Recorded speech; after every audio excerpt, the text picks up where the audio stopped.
Someone asked, why are relationships so often difficult, even impossible?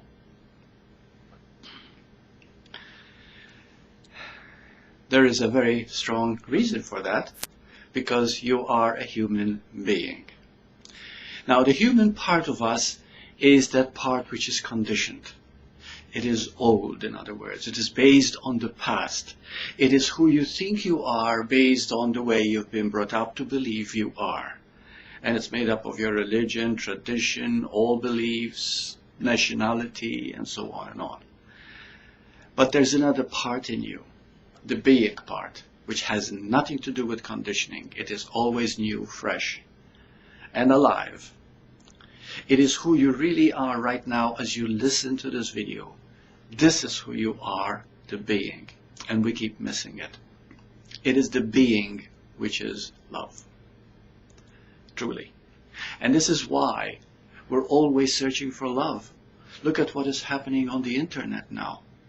There are so many companies making lots of money trying to get people together. See? But if you talk to these people who are finding relationships in the internet,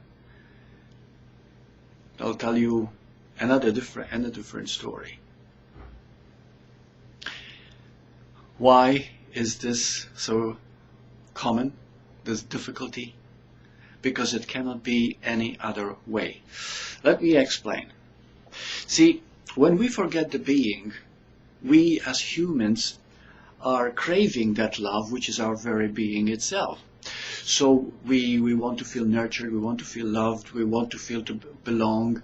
Camaraderie, relationship is all part of being human, seeking the being. Because the being is itself the love that we want. However, what happens is that the moment, and remember that the being itself is not only love, it is the in love feeling itself. Because it is pure, it is fresh, it is now. Right? So we want to fall in love. We will like that feeling.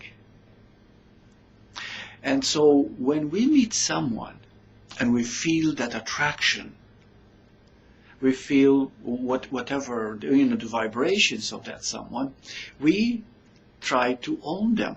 Why? Because we believe that we are lacking this love because we want it so desperately. And also, another fact is that we think that the love we are feeling is out there instead of in here. So although we go through that in love feeling, which is a forgetfulness of ego self, of the human self, so there is a joyous, wonderful feeling at that moment of being in love, but soon we try to possess that love. And the moment you try to possess it, you're making that love, I repeat, out there instead of in here.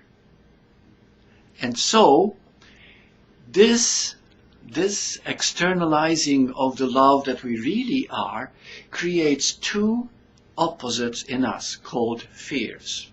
The fear of rejection and the fear of commitment. For example, we start a relationship and we are very much in love with this person. So therefore there is the initial fear of rejection. What if he doesn't call me? What if he loses interest? What if I lose him? Oh, he was late today. You know, I wonder if he's changing his mind. And so this is constant insecurity. But then what if this person truly feels love for us, even is needy for our love, nurturing, needs us? Then we develop fear of commitment. So our relationship becomes push-pull, often referred to as codependent love or love-hate relationship. See, true love is that initial moment when we fall in love, and at that moment of falling in love, we have forgotten ourselves totally. And at that moment of forgetting ourselves, there is such a richness, because the being is in full bloom at the moment. We are expressing the being. But then it becomes a dependence.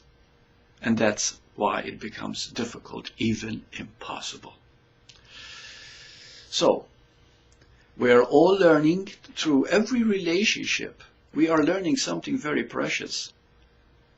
We are learning what is not love. So any fear that arises from our love is what we need to learn to strengthen that fear until eventually we learn to love unconditionally.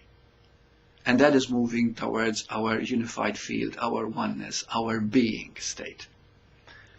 And all growth is that same journey. That's why relationships are difficult, even impossible. I hope this has been of help. Thank you.